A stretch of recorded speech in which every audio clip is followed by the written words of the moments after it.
This week on Dig Me Out.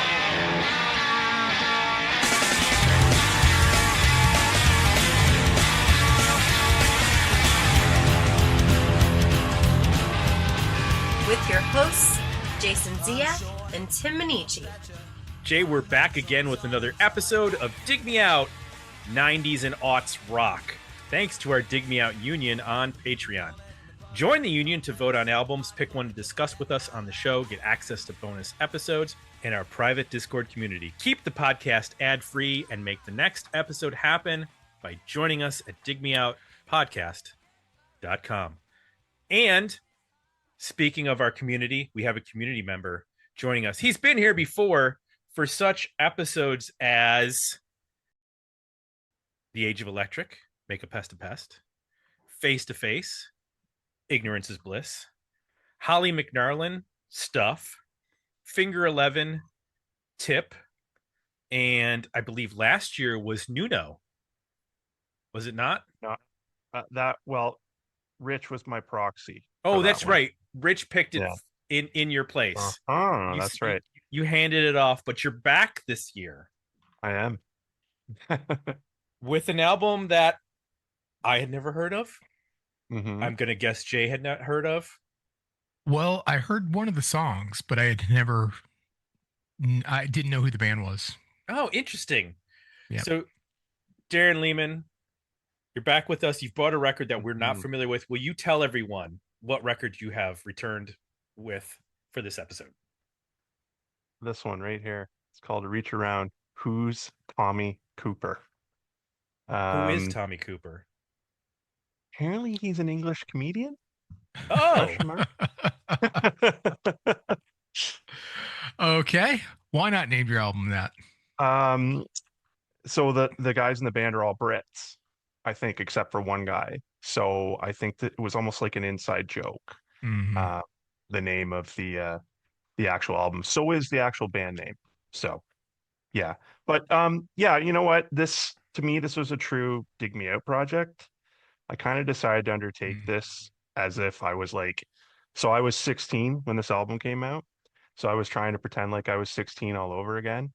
And I ordered it online because I remembered the big single, which is Big Chair. Mm-hmm. And I kind of wondered to myself, whatever happened to these guys? I don't remember a second single. I don't remember hearing an album. However, I did have a friend in high school that had the CD, but I never listened to it all the way through. So I bought it online and I invested the time in it just like I would have when I was 16. I probably would have paid $25 for it. And yeah, I wanted to dig it out. Very cool. When did you, so this just within the last year you bought it? Yeah, actually about 8 months ago. I don't know what I was doing, and the chorus of Big Chair just popped into my head, that oi oi. And I'm like, oh my God, I couldn't remember the name of the band, but I could remember the name of the song because it's in the lyrics, right? So yeah, it got me doing a little digging online, and I think I looked up Big Chair song, and I think it led me to the music video on YouTube. I think that's what happened. So yeah, I kind of went from there. Yeah, that video is the only thing I found on streaming too. So, and I remembered the song as soon as it came on the first time I listened to it. I was like, I remember the song. I had no idea who this band was or who sang it. In fact, if you ask me when this came out, I don't know that I was said 1996, but it was definitely in my memory bank. So this is their only album, right? That's correct. Yeah. And even though they're British, they lived in the US. Yes. Because their hometown is listed as Los Angeles, which is so confusing when you listen to them sing and you're like, "What? Wait a minute, what's going on here?" Yeah. But that makes sense that they were from the UK. Tommy Cooper is an interesting fellow. I don't know if have you looked him up, Darren? No. I just all my info research came from one interview with Matt Casely, the lead singer, from the Hustle podcast from February 9th of 2016. So I have a lot of notes about their history, but no, I didn't dig into the comedian. I want you to share those notes, but I'm going to tell you who Tommy Cooper was. A prop comedian and magician. He was 6'4", and he wore a red fez, which is that like red like thing with a tassel. He served in the British Army before for 7 years before developing his skills to become a member of the Magic Circle. The Magic Circle is a British organization dedicated to promoting and advancing the art of magic. He spent time performing, and he specialized in magic tricks that appeared to fail, but then he like pulled the rug out from under it, and they really didn't fail. He rose to prominence, moved into television. However, by the time he was in his 50s, his lifestyle of drinking and smoking started to affect him, and he could only do like a guest star appearance on things. He couldn't like host shows anymore, and he died at the age of 63 in 1984, live on television. He had a heart attack. Oh my god. Oh my god. So yeah, he was on Live from Her Majesty's. Okay, so look at the inside picture of the CD cover. Can you guys see that? Oh my god. I think that I'm assuming that's a reference to that. So you see it's a stage guy with a curtain, and you just see a curtain shoes. Yeah. Like somebody's laying on the stage. Oh boy. They didn't realize what had happened because he was supposed to like be like moving around, and then like he was handed a cloak for this part of the show that he was doing, and the assistant that handed to him thought that when he slumped down that it was a part of his performance, and then he just stayed there, and the people were like, haha, that's funny, he's doing a funny thing, and then slowly begin to realize, oh no, this isn't an act, he died. So yeah, that's terrible. Yeah. But I guess he's remembered by the band. See, in the he doesn't in the internet era, that would have been maybe a much more effective album title, because then you could go research it and get the backstory and get right. But in '96, you're like, I have no idea what these guys are talking about. Mm-hmm. Maybe even if they use that image for the album cover, it would have been helpful, like clue you in on, oh, something tragic happened here. But the album cover they chose, it's just like, this could be anything. This could be a pop punk band. I don't know. In his hometown of, I'm probably pronounced this incorrectly, Caerphilly, which is in Wales, Sir Anthony Hopkins paid to have a statue put up of Tommy Cooper. Maybe I don't know if he was from the same area, but he was apparently a fan or a friend or something, somehow close to him, that he decided to put up a statue of Tommy Cooper in this town. So he had a bunch of like 7-inch singles too that were like, I don't know if they were like kind of goofy songs. Like his first single was called "Don't Jump Off the Roof, Dad." So anyway, Yikes. That's the history of Tommy Cooper.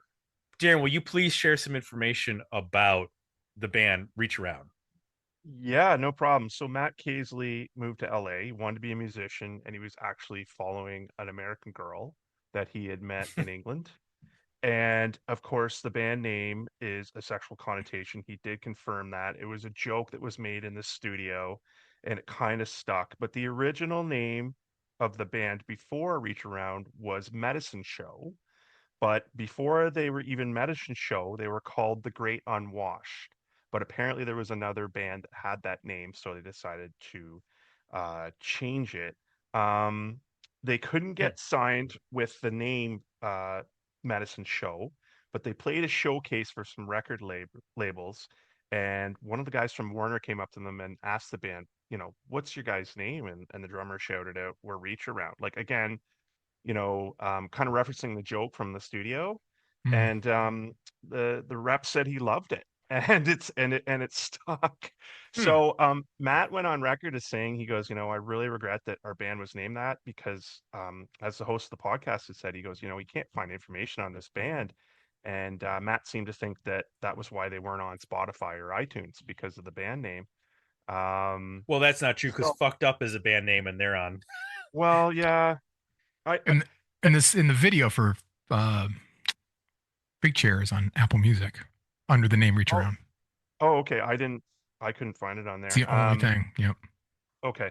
So they were not doing very well as a medicine show, and they were on the verge of breaking up. And then they were in this rehearsal space, and Dusty Waitman heard them, and he was the producer for Dwight Yoakam. And he encouraged them to keep going and write 5 new songs before they were going to break up. And he told them that he would record their songs for free.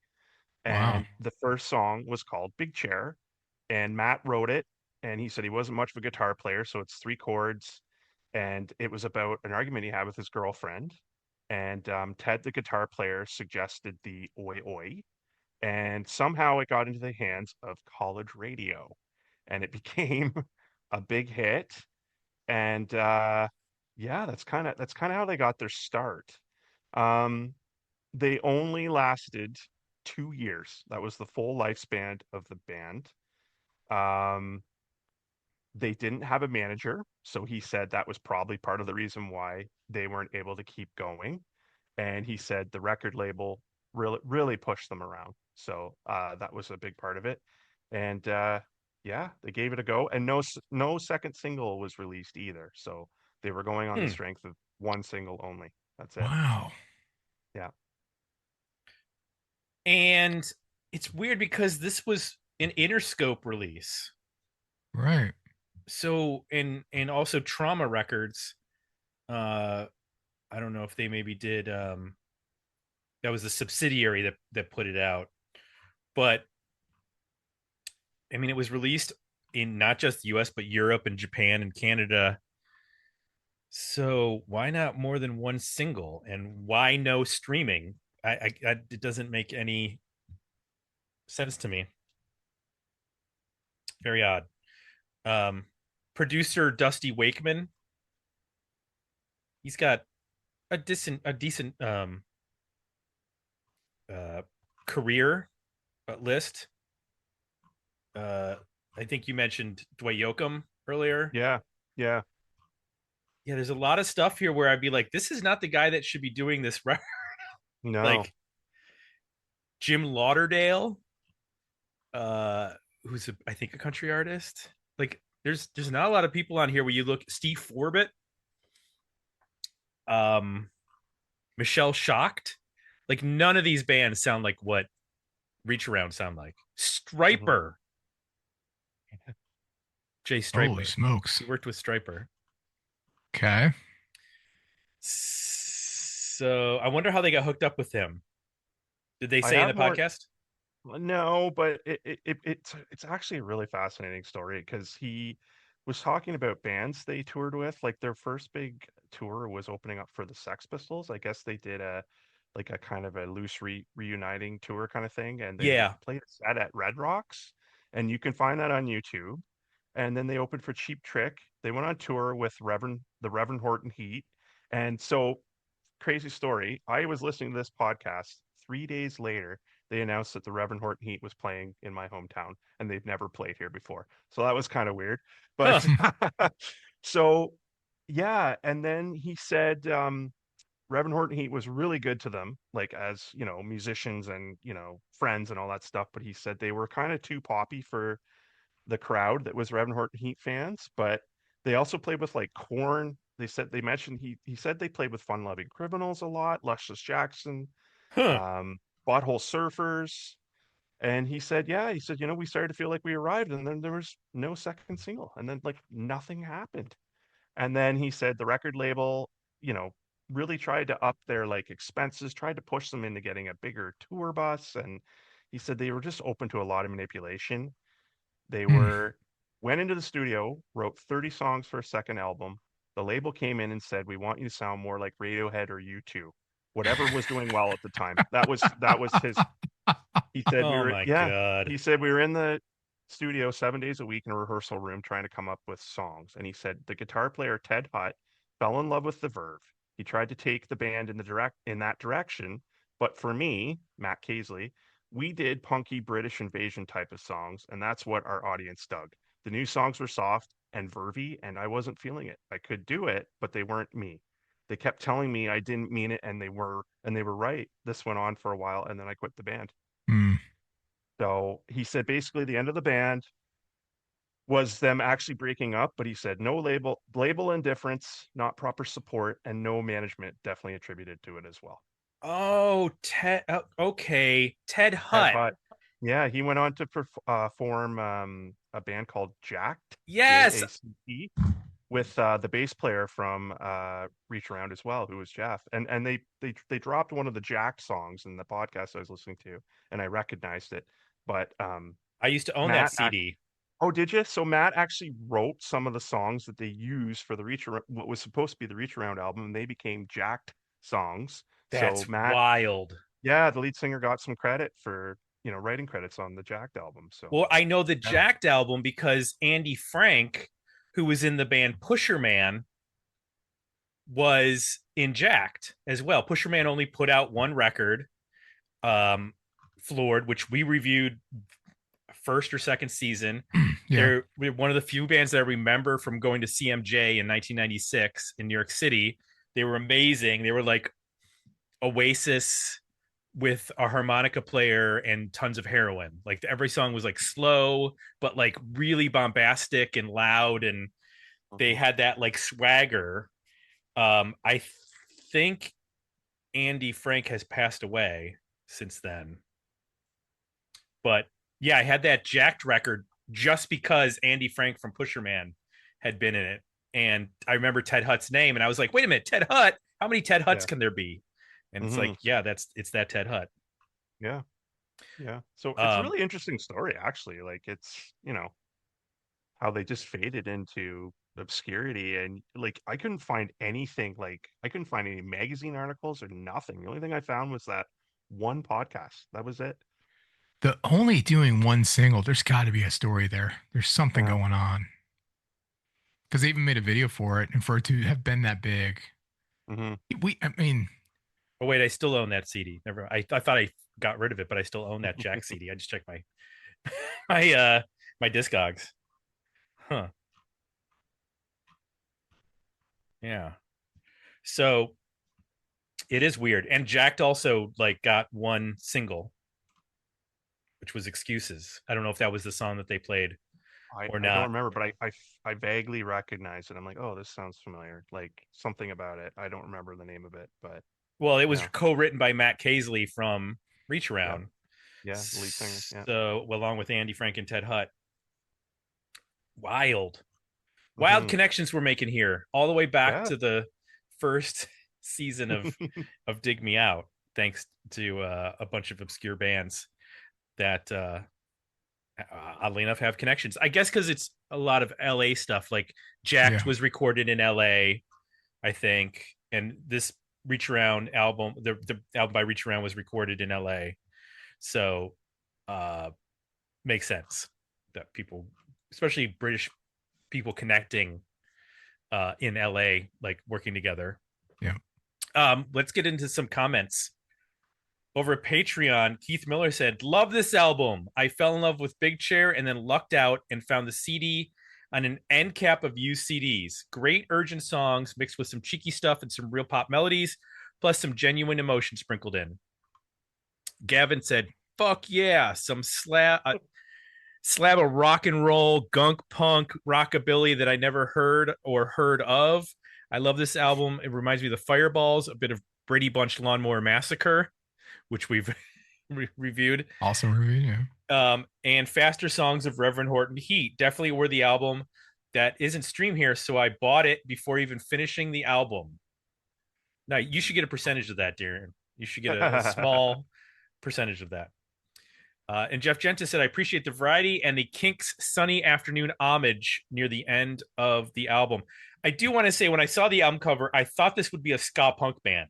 Like that album cover screams, we're going to do some two-step or some skanking, some it looks, I don't know what it is about the font choices and the colors, like those, some psychological trick is being played on me. I don't know. Understand? Maybe somebody can explain that. It's got the ska aesthetic. It does. Real Big Fish vibes. Well, it looks like a Real Big Fish album cover, and it's a bunch of British people who are in LA. Yeah. Because when I saw that there was an LA band, and then the first song was started, I was like, "This doesn't sound like they're from LA. What's going on?" And then it made sense once I actually researched it. So let's get into talking about the record. Jay, tell me what works for you on Who's Tommy Cooper by Reacharound. Yeah, it brings right away you hear I think the sort of heart of the band, which is this English punk, Stray Cats, rockabilly kind of energy. But the songwriting to me is, in a more power pop rock vein. So, the combination of those two things automatically gets me to places I'm going to like it. A band that comes to mind is The Living End, which is an Australian band, but like it's the same kind of formula where it's, using that kind of rockabilly core, but then it's, beefing it up, big hooks, kind of sing along choruses. They're delivering, at least through the first half of this record, pretty fast tempos that are razor sharp and precise. So you're getting that like urgency you get from punk music and that a bit of aggression, but like you're not sacrificing any precision. It's still very sharp, tight. The bass has got some grit to it, so you're getting a big fat tone. The guitars are pretty big sounding. There's some cool performance stuff going on here. Again, going back to the bass, a lot of walking bass lines and, a lot of movement. It's not just playing, the root notes. The drums are super sharp. Key to a band like this is having a drummer that can, dig in on the punky energy, but also swing when it needs to swing, not get thin sounding or annoying, or repetitive. It's got a lot of variety to it. Like we mentioned, I remember Big Chair. Maybe if it was being pushed by college radio, maybe it was my first year at BG and hearing it there. Wouldn't it be exciting to be writing while we're fighting? So the point isn't lost here. We can work out an answer to the problem. That's the answer now. What is your problem, dear?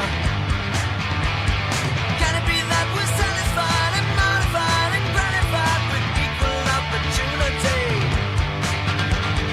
Can it get any hotter here? But it will anger now and making me crazy. Oi, oi! Sitting in the big chair, dying. Oi, oi! Just sitting in the big chair, dying. Suddenly I'm aware that I am sitting in the same position that I was this morning. It's just a great pop rock song. I mean, it's instantly the fact that I can still remember it. And I probably didn't hear it that many times. Super catchy. I think it's, indicative of a lot of the other material here in terms of the songwriting. The hooks they're melodic, but they're also a band that's very much to me about rhythm, especially even vocally. Like a lot of his vocals are rhythmic, as much as they are melodic. It's got a cool rasp to his voice too. So, you can deliver a hook, but also it's got some natural edge to it. So, a lot of pieces and parts coming together that remind me of a lot of bands I like. I mentioned The Living End. I also heard like The Clash and, She's Imperial reminded me of Super Drag. And obviously you hear the Kinks and the Who, which are, a lot of these bands are also influenced by. And even some of the more aggressive stuff approaches like almost like a Motorheady kind of energy, it can get really aggressive at a couple moments here on the record. But then it ends with something like Caught Up in Myself, which to me sounds very much like a Paul McCartney song. So it's got a lot of range. They're able to cover pretty comfortably. There you go is another example. Like if I played all the rest of this record for you, you probably wouldn't think this band could pull off a slow song, but then there you go. I think it's a pretty, compelling, these slower, quieter moments in those verses that vocally he's able to do. A lot of the bands that, I think they were touring with that kind of had this sound probably couldn't do a song like that, so there's some range here as well. So a lot of stuff I like, it reminded me of a lot of bands from this time that I liked as well, or before or after. Um, it's just got a really fun energy, and I think the songwriting is high quality. The playing's high quality. It's got those little pieces like little B sections and dynamics and things that elevate it to like, okay, this is well crafted. It's smart. Like these guys sound like they've been working this stuff out. So yeah, it's got a lot of pieces and parts that I like. How about you, Tim? What works? Agreed. Some of this record is quite enjoyable, even though if you were to pick it apart, you go, well, this is kind of specific to this, or this kind of sounds like this. When you see it in the grand scheme of things, it's kind of a rock record that isn't afraid to lean into classic rock sounds. Like, Seen It Before sounds like a 60s classic rock sound. Not classic rock in the sense of like the radio station programming, but like what you would hear like the Who do. That I know, down, down, down, down. Like it's got that vibe of the Kinks and the Who.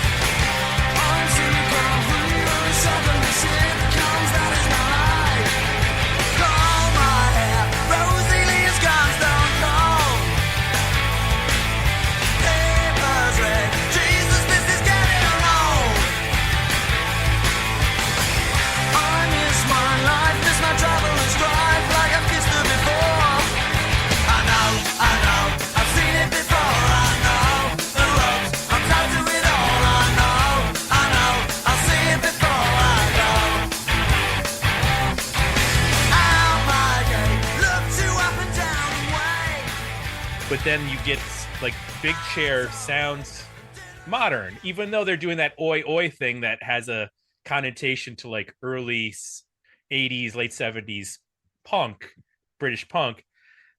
The way they incorporate it is into this sort of modern sounding song is really interesting. The opener, Big and Mean, it's a great opener. Just establishes like this album's gonna rock. And we're not doing on Discogs it's listed as alternative rock, but like that does not really capture what the sound of this album is. There's a little bit of rockabilly, there's some high energy rock sounds. You mentioned about the slow stuff, so on Then You Go, like it's slow but it's got beef. Like the way that they lock in the guitar and bass for those riffs at certain points in the song, it's got just like a nice thickness to it that I think if this band had tried to approach it in like more of a traditional like ballad sounding song, they would not have pulled it off. But that approach is the way to go. And they take some interesting chances. I think Fools and Horses has a much different sound than some of the other parts of the record, but it still works in the context of them sort of very slyly jumping genres. Not in a way that's in your face. Like they're not like finger picking on a banjo on one song and then doing a punk rock song in the next one. Like it all has a vibe that carries through the record. His vocal carries through, the guitar, bass, and drums carry through in terms of their tones, but they're able to play with a lot of different genres and twist them a little bit to just get really well written and interesting songs. It's funny because after I had listened to it a couple times, I wanted to do research and find out, and I looked on All Music, and it is not a positive review. And then I looked at who wrote the review, and I was like, oh, that makes sense, because I often disagree with the person who writes those reviews. Yeah, I didn't see who wrote it, but I was looking for a copy of the CD and saw the rating and was shocked at how low it was. It's like, Yeah, okay. and one of the comments was that there's really no hooks, and I was like, what? I completely disagree with that. Like, No. listening to this now, this sounds incredibly hooky. I had the experience of like, I had to stream this on YouTube, which isn't ideal because I have to listen to the whole Same. thing at once, and it's just difficult to keep listening to it as I would go about my day. But anyway, I listened to it like one time and then came back to it a couple of days later. And the second time I came back to it, I recognized probably 75% of the record. Yeah. That doesn't happen very often for me when we review records. Like I'll listen to a record once. When I come back to it, I'll probably, rarely remember anything about the first listen. This time I was like, oh yeah, I remember this and this and that. And boy, this song sounds really familiar and super hooky. Yeah. It was shocking when I read that review because I was in complete disagreement. So that's what worked for me. Darren, you brought this album to us. What are the things that hooked you? What are the things that work for you, that still work for you? I have track by track notes, and I swear they're not that long. So I'm just going to go through it because this album works for me. So right off the top, Big and Mean. What a way to start an album. It's punk influence. There's a playfulness to it. It's bouncy. It's punchy with some bravado, like a hell of an opener. And then I've got Big Chair. To me, this encapsulates 1996. I'm 16. Alt rock had expanded. This was indicative of this. There are shades of punk, blues, and Britpop influences, and the blues, the harmonica, bands such as Blues Traveler, Big Sugar were doing the same kind of thing at the time. Number 3, Nearest Bridge, alt rock, pop punk, serious subject matter, but a whimsy to the tone of the music. Like he's talking about throwing himself off a bridge because shit's going south in his life, eh? But it's kind of sunny sounding. So I'm like, wow, that's kind of nuts. But Hole in My Soul, track 4, punk and guitar driven, driving, freight train feel. It's fun. There is that harmonica again. Number 5, Then You Go. I got slow burn, blues bass tune, vocal focus, and the nice light guitar flourishes in the verses. There was some really nice guitar in there. Like I'm not a guitar player, but I listen to enough music to say, hey, there's some really nice touches there. Track 6, Seen It Before. Pop punk tinged, fun, energetic, propulsive, great chorus, catchy, especially lyrically. And I feel like I hear the Knack, the Kinks, or Elvis Costello influence on this one. And then, the middle section of that one reminded me of the Wild Hearts too, for people who are fans of that band. Yeah, I am. Track 7, Imperial. And then I wrote to myself, another nod to Elvis Costello, given the title, Imperial Bedroom album. This has some power pop leanings and some post-punk feel and a seriously catchy chorus. Mention of elephants. Cover of Armed Forces by Elvis Costello there's elephants on it. I don't know. I'm drawing conclusions here, but number 8, Gene Autry, Reverend Horton Heat. First thing that came to mind. Psychobilly leanings, rockabilly on its sleeve, the whistling and the short duration of the song, a homage to punk and rockabilly roots. From a Mustang's back. Singing, plucking for a lady's kiss. She started all of this. She started all of this.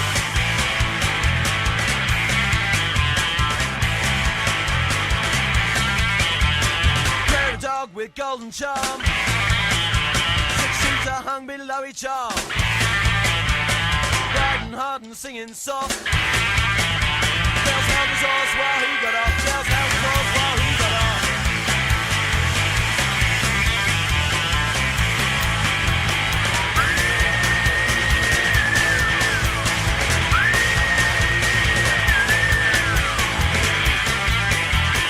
Cloud of dust as he whips his steed.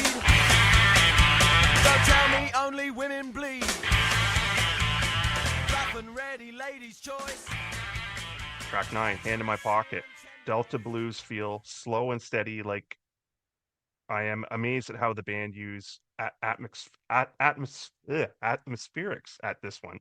Longest track on the album it never really crescendos. It's a slow burn, but this is deep cut album track that really grew on me. And hey, there's that harmonica again. And I thought that there was lots of space for the music to swirl around. They really let this track breathe. Fools and Horses, those Brits take on Southern rock. I hear some serious Black Crowes influences here. This song would not be out of place on Amorica or Seeds by Brother Kane. 11, Shaken Like a Leaf, back to the pack, to the pop punk influences with propulsive verses and a sing-along chorus. And then I have, my side note is, I think this album is expertly sequenced. These guys serve the song. I don't think any instrument does more than it should. And then lastly, I have for the last track, Caught Up in Myself. Here's the slow blues influence again. And then I have 60s British invasion, question mark, and then a little jazzy. So that's my thoughts. I agree. Yeah, I had the song titles mixed up, but Fools and Horses, that's like, yeah, that's the one you said, Black Crowes is. Yeah. Like that, those riffs, they have such 70s classic rock, like, yes, Black Crowes, but also like we're talking when we're doing like the 70s podcast, like that song sounds like it could have been on some like 1975, British hard rock album from an obscure band. Like it's got that vibe as well. Hand in My Pocket's the one that's got that repetitive, like it almost reminds me of that song by Blur, the one that's like, oh my baby, oh my baby, oh, what's that called? It's Tender from 13. Like it's got that repetition of like a stomp thing. It's like it's in the same ballpark. But again, how does, like, I really like that song, and it doesn't really make sense if you separate it from the rest of the album. But when you put in the rest of the album, you go, okay, yeah, there's a 70s bluesish rock country adjacent thing, rockabilly happening on this. And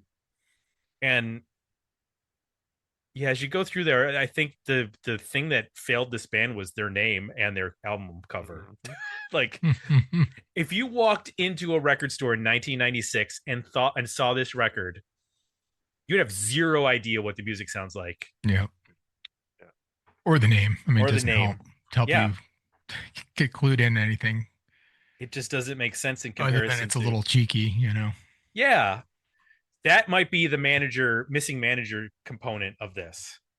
Like not having someone to say, guys, I'm with you on the music, but we need to think about the album artwork or the title of, or the name of the band or something like that. Like these aren't all adding up in a way that they should. And when you hear the music, the image, I'm watching the YouTube video, which has a bunch of photos from them performing live in the studio and in general, but like the image works for the music too. They're sort of doing like I don't know, you describe it like late 50s, early 60s kind of, the same kind of look that,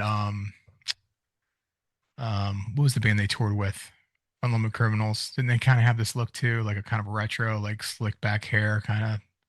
Yeah. Like a New Yorker kind of like mafia look. Yeah. And like, it works with the music, and like that all is right. Good. It's just like the album cover and the band name, and then whatever happened after the first video is pretty good. Like it looks professional, image looks solid, something didn't come together here. Right. And I when I was listening to it and I got to see it before, I was like, oh, the Mooney Suzuki are doing this in 5 years. Yeah.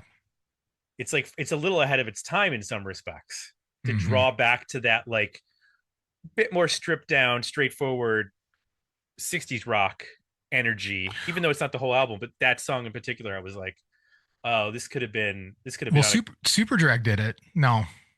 Yeah. They had they were more successful, but they also had the same, like one first big single, or a big single, and then sort of frustration with the label, but like I think John Davis continued to push that band, and they continue to sort of, but that they had that same kind of image, like a 60s callback with high energy, rock, really good songwriting, great live band, that sort of same dynamic. Yeah. Is there anything that doesn't work for you on the album, Jay? Well, I think the A side is stellar, like just rock solid. Totally get what they're doing, executing everything. Energy's high. It all makes sense.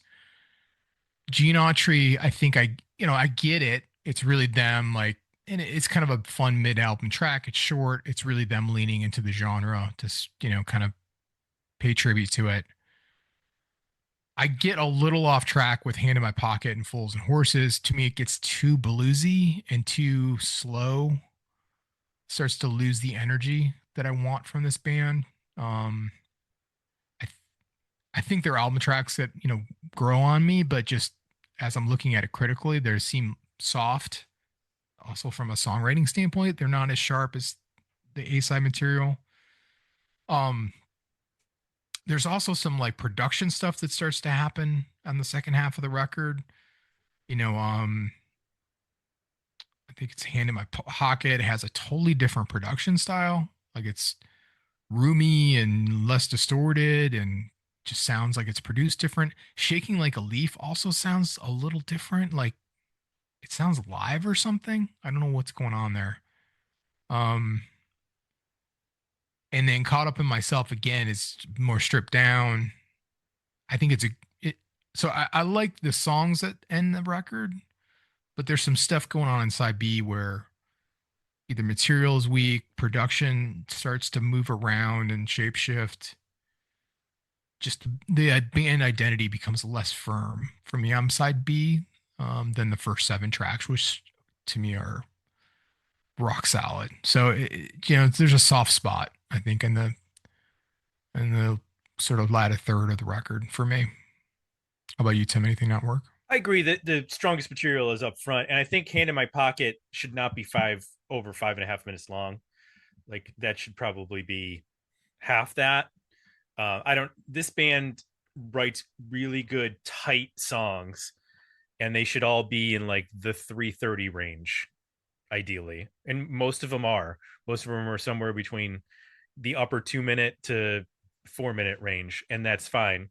But I don't have a lot of complaints. I genuinely enjoyed listening to this all the way through, but I agree with you, like the back half doesn't have the same continuous energy and hook quality as the first 7 of the 12, as you mentioned. But I do like Shaking Like a Leaf, even though it like or Fools and Horses, and Shaking Like a Leaf, but Fools and Horses, especially because it's pretty short. I didn't care for the closer, Caught Up in Myself. Once I read that thing about the Kinks Sunday Afternoon, I was like, oh, now I can't unhear that. Like, yes, that sort of progression and that laid back rhythm that song has. I was like, oh, okay. Maybe they did that as an homage. I don't know. But I could not stop myself from hearing that comparison. So, but I don't really have a lot of issues with this record. The issues are really around the name and album cover more so than the album itself, which I think is what hurt it. So, Darren, is there anything that doesn't work for you on this album? You know what? Not really. No, I don't think it's perfect, but I enjoy it as an album, like a true album. And I mean, if I pulled out select songs, I would be like, I don't know. But in the context of this album, it just works for me as album. It's 43 minutes. It to me it goes by pretty quickly. I have the actual CD, so I was literally listening to it in my car, like on and off, and then I ripped it onto my computer and went from there. But like, I don't know, the more I listened to it, the more I liked how the songs work together. And to me, I give it the analogy of a good sports team that doesn't really have a lot of superstars on it. They're just like, B plus players, you know what I mean? And it works together. I enjoy it. I really enjoy the album. One thing we didn't mention, Adam Maples the drummer, he has a very interesting discography before this. He was in Legal Weapon, which is a band that Eric Peterson has brought up numerous times. He was their drummer in the 80s and then joined, I can't believe this is coming onto this we're talking about this on this podcast and not the 70s 80s podcast. He was the drummer in the Sea Hags. Oh my God, really? On their self-titled album. Yep. Wow. Which I think is their only full-length album. They have an EP and some other things. The other stuff is not real. Right. Wow. Okay. So I just, that's an interesting he also played with Mark Lanigan on the Bubblegum album. And yeah, a number of Mark Lanigan recordings, and he played with the Earthlings. So that dude's got an interesting discography of who he's played with. Drummers, you never know, man. They can play with anybody. I did not expect Sea Hags to come up though. That was a surprise. Hey man, there's some weight behind these drums. That's all I'm saying. Like sometimes you play this style and you can tell the drummer's just like, it's thin, but they're kicking on this record. Yeah. So let's go with our overall ratings on Who's Tommy Cooper by Reacharound. Is it a worthy album, a better EP, or a decent single? Jay, where do you land? Oh, this is a worthy album. This is a great find. I mean, it's so obscure, man. Like it's even hard to find it on YouTube. You know, there's a bunch of like versions of the songs, but to like find the whole thing, I think there's only one video of the whole record. Yeah. An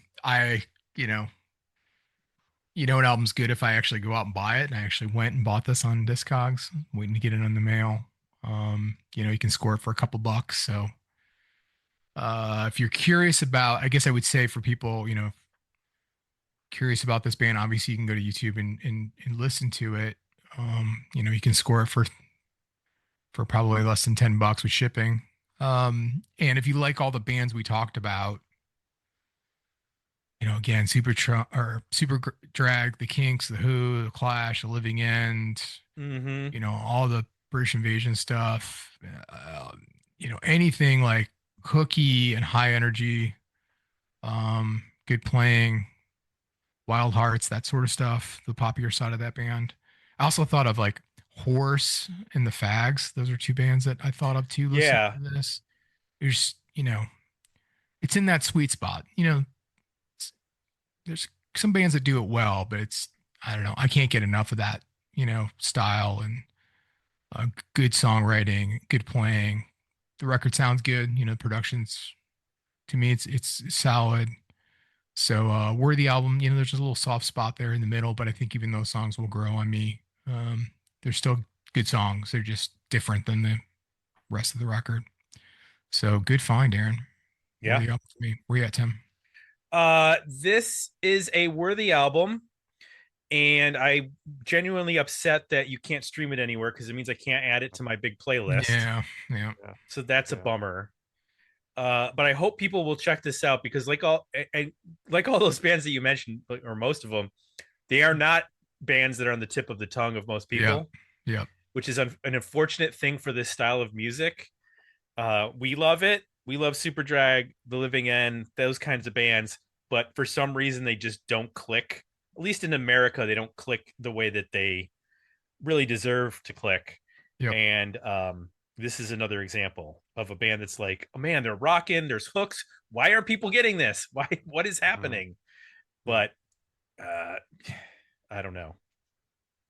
Maybe if this, I wonder if this had come out like in 2001, like what would if been better received because of the garage rock resurgence. Yeah, there was a moment on this I was like, oh shit, this is like Jet before Jet, remember that a good version of Jet. Yeah, like the there was the garage rock stuff, but then there was like for a moment we had like the commercial versions of that, which I would consider Jet being like the commercial version of the Jet of the And that's where I thought like, you know, the Fags and like bands like that, where you're like, okay, we're one step away from like getting to like really high quality power pop being a thing.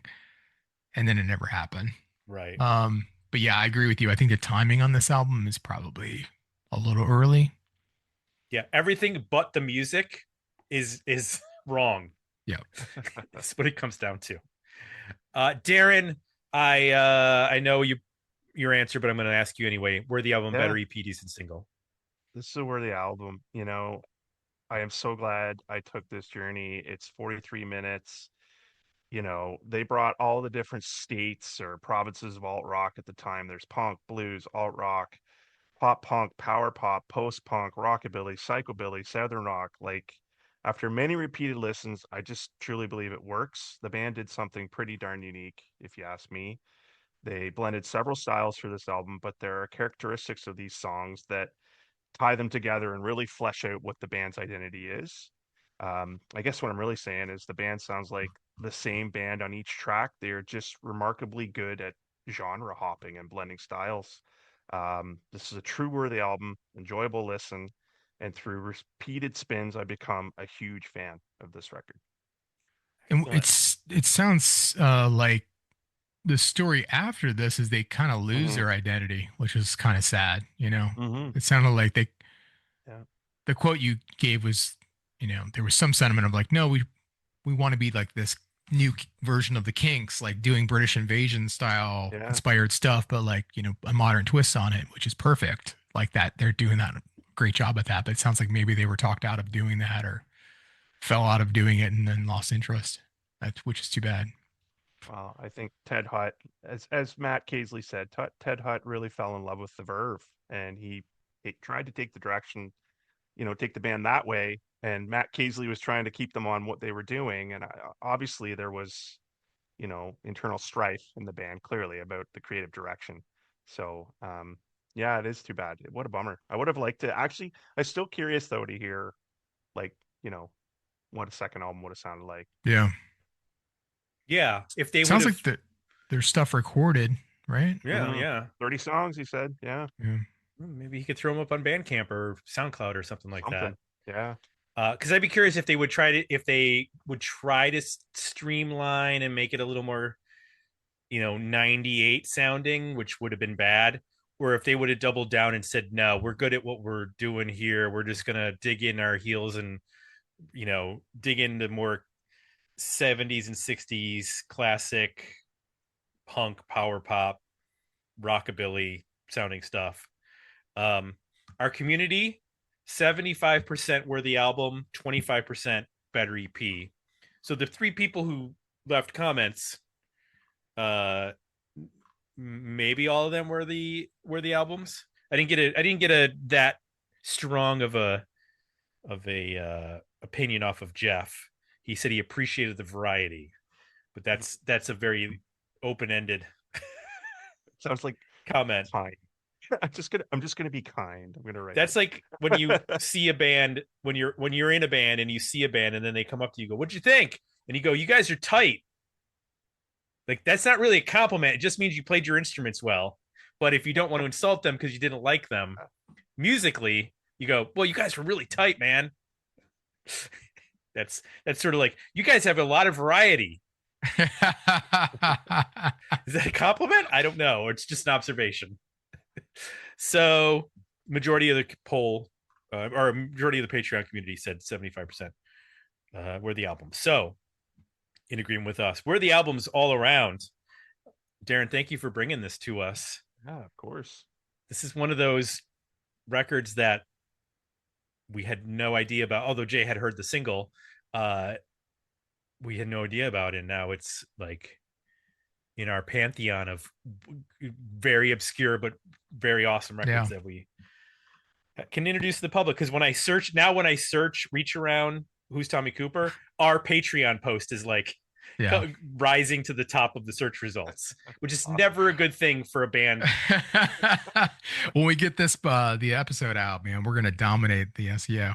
Yes.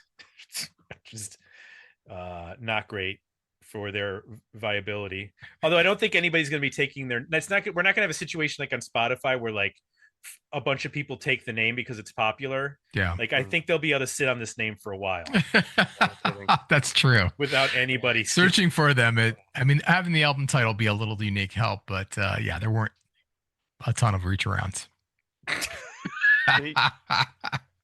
They could have taken an album track title and taken that as a band name. You know what I mean? Like Big Chair, or, pick one, right? Like you could just, oh my God. Like, yeah, I don't know. Because not everybody appreciates Reacharound. No, it's not for everybody. No. How about the Reacharounds? Yeah.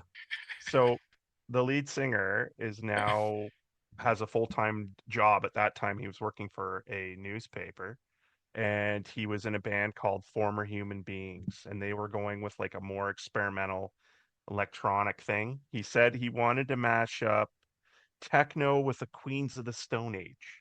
That was his exact words. So I guess he was putting out music independently, but I did find one album from him, and I didn't even bother giving it a listen. But he for a short period of time, he was a manager at a restaurant, like a trendy nightclub restaurant kind of thing. And he said he'd get embarrassed when people recognized him, because he kind of felt like a failure a little bit, that they only lasted the one album. So, but yeah.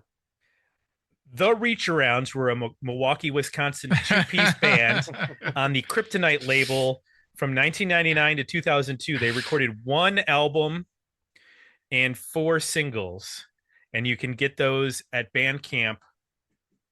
The Reacharounds. That's kind of the perfect name for a 2-person band. I didn't think about that, but you are right. Yeah, it all comes together. Now I just got to go, and all these songs are like a minute to 2 minutes. So this is definitely a punk rock band, like an old school punk rock band. The first song is a cover of "Rocks Off" by the Rolling Stones. I'm gonna wait, and we'll see what that sounds like afterwards.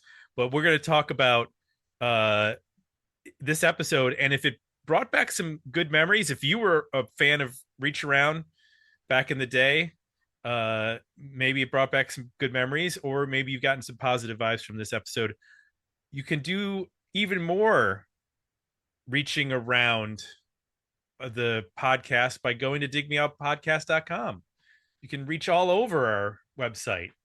There's tons of things to reach and grab, and I'm going to stop that right now. Our free archive of over 850 episodes, history of the band posts, and weekly new release roundups. One more.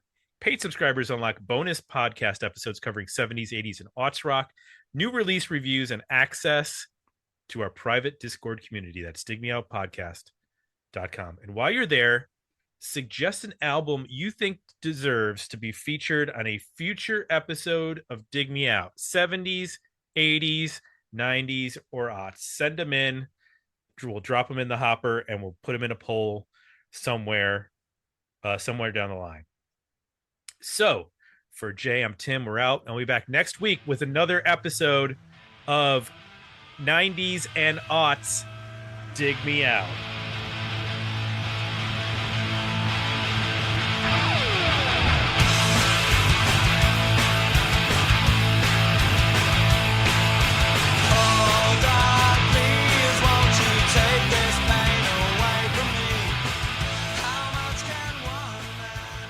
You all right? Somebody's car alarm is going off outside. I thought you were getting robbed. I was expecting to see somebody come behind you and hit you with a lamp. No, there's just a lot of cars in the street today. Yeah. Can you hear the alarm?